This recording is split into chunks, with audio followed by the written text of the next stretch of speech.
2024 चुनाव हारने के डर से बीजेपी ने फिर से चली नई चाल।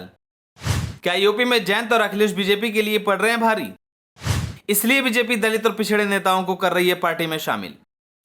क्या अखिलेश का पीडीए वाला फार्मूला अब बीजेपी अपना रही है, चलिए आपको बताते हैं। 2024 लोकसभा चुनाव के लिए यूपी में बीजेपी अपने आप को मजबूत करने के लिए एक और दांव खेलने जा रही है, क्योंकि इस बार बीजेपी पार्टी की सबसे ज्यादा नजरें यूपी में बनी हुई है। यूपी में लोकसभा की 80 सीटें हैं और जिस तरह विपक्ष एकजुट होकर बीजेपी को हराने का प्लान बना रहा है, उसकी डर से बीजेपी अपना एक एक दांवपेच फेंकती नजर आ रही है। क्योंकि बीजेपी को यह डर सता रहा है कि अखिलेश यादव जिस तरह से अपने पीडीए फार्मूले को लेकर जमीनी स्तर पर काम कर रहे हैं, उसे बीजेपी का किला ढह न जाए, इसलिए बीजेपी की नजर सबसे ज्यादा यूपी की पूर्वांचल सीटों पर है, क्योंकि पूर्वांचल में सबसे अच्छी पकड़ समाजवादी पार्टी की है। इस कारण बीजेपी समाजवादी पार्टी को तोड़ने के लिए ओपी राजभर और दारा सिंह चौहान को पार्टी में शामिल कर लिया है। अब ऐसी खबरें सामने आ रही है कि बीजेपी विपक्ष के चार और बड़े चेहरे को जोड़ने जा रही है, जिनको लेकर पार्टी सूत्रों का दावा है कि अभी कुछ और लोग पार्टी का दामन थाम सकते हैं।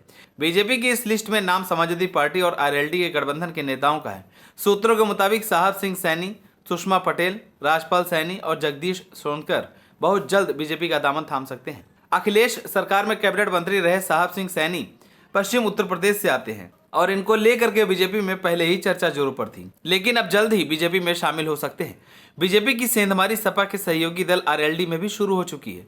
इस कड़ी में दूसरा नाम आरएलडी नेता और बसपा से सांसद रहे राजपाल सैनी का है। सैनी 2022 में आरएलडी के सिंबल पर खतौनी विधानसभा से चुनाव लड़ चुके हैं। हालांकि उन्हें हार का सामना करना पड़ा था। दोनों ही नेता पिछड़ी बिरादरी से आते हैं। ऐसे में पिछड़ों को साधने की कवायद में पहले से ही बीजेपी इन बिरादरी के नेताओं को तवज्जो दे रही है। इसमें यह दो नाम जोड़ने जा रहे हैं, जिसका फायदा उसे पश्चिमी यूपी में मिलेगा। वहीं दूसरी तरफ इस कड़ी में तीसरा नाम सुषमा पटेल का है, जो समाजवादी पार्टी से आती हैं। सुषमा पटेल 2022 में ही जौनपुर की मड़ियाहू सीट से सपा के सिंबल पर चुनाव लड़ चुकी हैं। जौनपुर के मुगरा बादशाहपुर से बसपा की विधायक रही सुषमा पटेल इससे पहले बसपा की नेता थी। उन्होंने 2020 में हुए राज्यसभा चुनाव में बसपा की बगावत के बाद समाजवादी पार्टी का दामन थामा था। पूर्वांचल में कुर्मी वोट को साधने के लिए पटेल की बीजेपी में मौजूदगी उसे और मजबूत करेगी।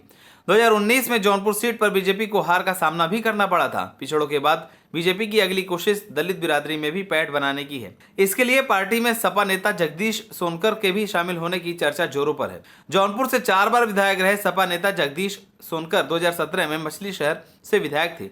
वहीं 2022 के चुनाव में भी सोनकर को टिकट तो मिला था, लेकिन ऐन मौके पर उनका टिकट काट के रागिनी सोनकर को दे दिया गया था। इसके बाद से जगदीश सोनकर लगातार नाराज चल रहे थे और अब बीजेपी में उनकी नई पारी की शुरुआत होने की चर्चा जोरों पर है। आपको बता दें कि बीजेपी लगातार उत्तर प्रदेश में अपनी पैठ मजबूत कर रही है। पिछड़ा और दलित नेताओं पर पार्टी अपनी कड़ी नजर बनाए हुए है। जब से अखिलेश यादव ने पीडीए फार्मूले पर काम करना शुरू किया है, तब से बीजेपी पिछड़ा और दलित नेताओं को अपने पाले में करने की कोशिश कर रही है। इससे यह साफ तौर पर देखा जा सकता है कि 2024 चुनाव में पूर्वांचल की सीटों पर अखिलेश का पीडीए फार्मूला बीजेपी पर भारी पड़ सकता है। आप सभी को क्या लगता है?